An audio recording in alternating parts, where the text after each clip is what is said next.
हल्ल्यानंतर जम्मू काश्मीरमध्ये भारतीय सेना ॲक्शन मोडवर. कुलगाममध्ये बंदुका आणि कारतूस जप्त, 2 संशयित अटकेत.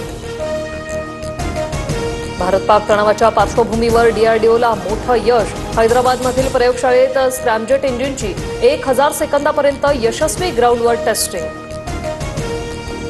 बलूच लिबरेशनच्या सैन्याकडून बलुचिस्तानमध्ये आयईडीचा स्फोट. हल्ल्यात पाकिस्तानच्या 10 सैनिकांचा मृत्यू. पाकिस्तानने 30 वर्ष दहशतवाद्यांना मदत पुरवली. आम्हाला याची मोठी किंमत मोजावी लागली. पाकिस्तानचे रक्षामंत्री ख्वाजा आसिफ यांची मोठी कबुली. पहलगाम हल्ल्याचा कट फेब्रुवारी महिन्यातच शिजल्याचं समोर. फेब्रुवारी महिन्यात पाकव्याप्त काश्मीरमध्ये जगातल्या मोठ्या अतिरेक्यांचा मेळावा. पहलगाम हल्ल्याचा मास्टरमाइंड सैफुल्ला आहे या मेळाव्यात असल्याचा संशय. वेळ आलीये एकत्र येण्याची. ठाकरे गटाकडून फेसबुक पोस्ट. ठाकरे बंधू एकत्र येण्याच्या चर्चेमुळे पोस्टला महत्त्व.